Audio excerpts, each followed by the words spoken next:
नमस्कार मित्रों, भगवत चर्चा में आपका एक बार फिर आप सबका स्वागत है।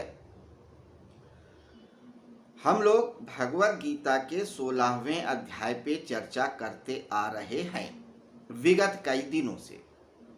16वां अध्याय जिसका नाम है दैवासुर संपत्ति विभाग योग, यानी कि देवताओं की संपत्तियां और असुरों की संपत्तियों के विभाग के बारे में जिसमें वर्णन किया गया हो, वो अध्याय दैवासुर संपत्ति विभाग है।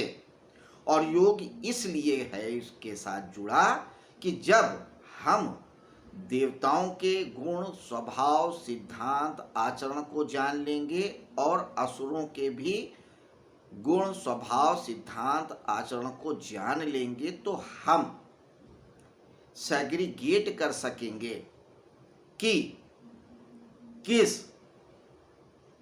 विधि के द्वारा या कौन सा तरीका हमारे लिए मुफीद है या मुक्त करने वाला है।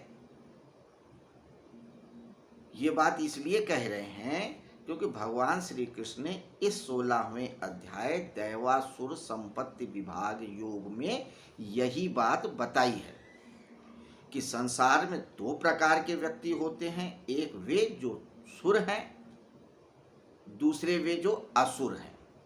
सुर वे जो प्रकृति के, समाज के, शास्त्र के नियम के अनुसार चलते हैं। दूसरे वे जो प्रकृति के, शास्त्र के, समाज के नियम के विपरीत यानी कि सिर्फ और सिर्फ अपनी मर्जी से चलते हैं, वे दानव।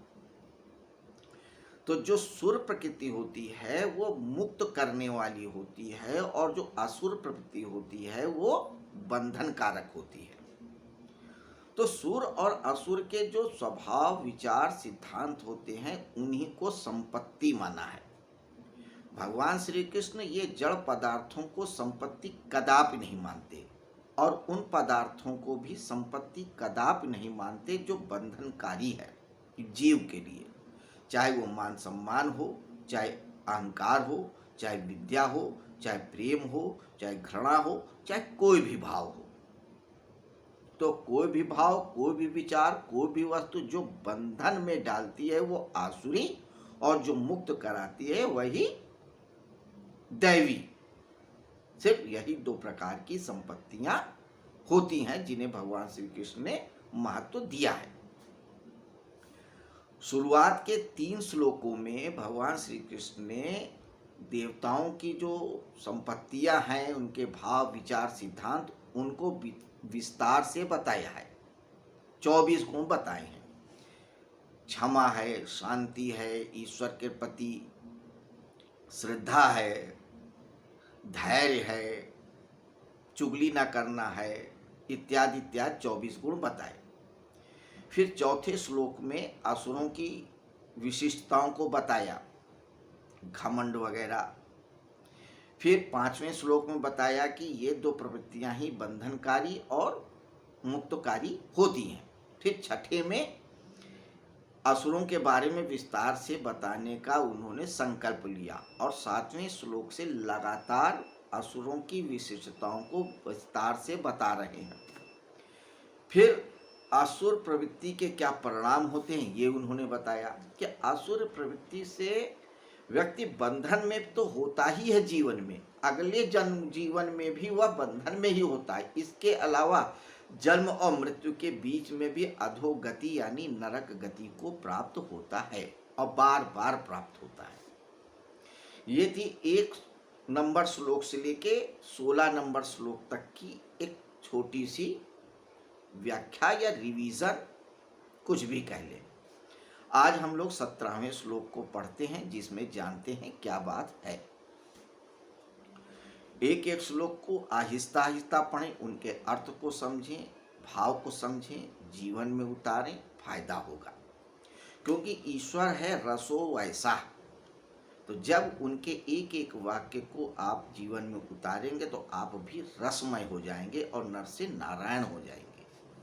तो 17वां श्लोक कहता है, आत्म संभाविता स्तब्धा धन मान मदान्विता यजन्ते नाम यज्ञस्ते दंभे न अविधि पूर्वकम।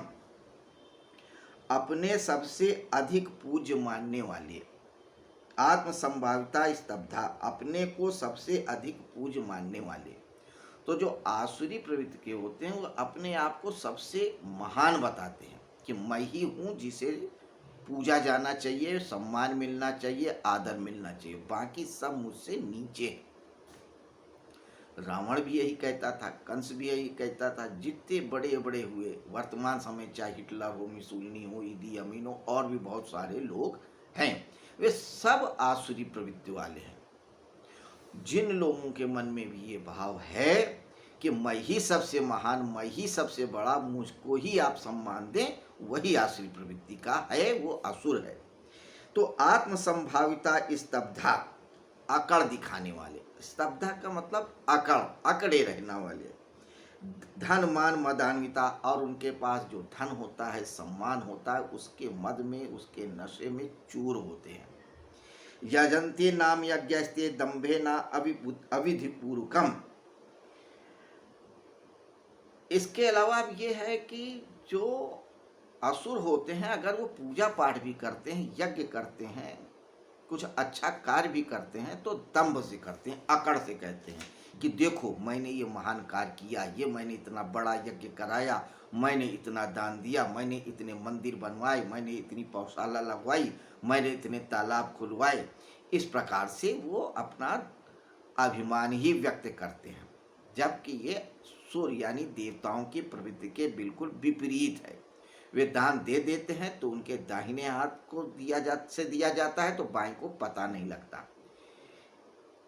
इसी तरीके से कोई भी शुभ कार्य करते हैं तो अपनी परछाई को भी पता नहीं होने देते, बस कर देते हैं।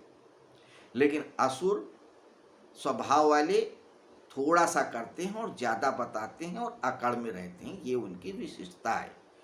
और उनका यही भाव बंधन कारक होता है।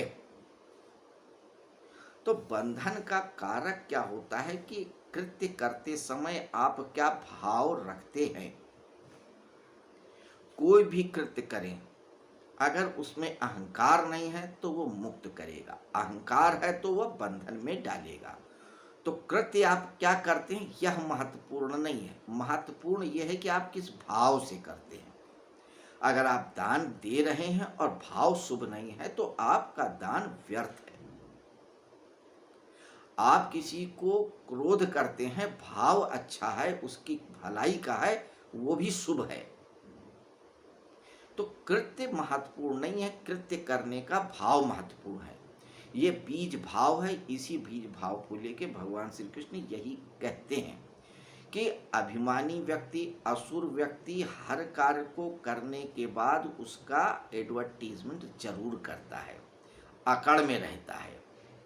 उसके पास जो भी संपदा हो, धन मान मर्यादा, उसको लेके बहुत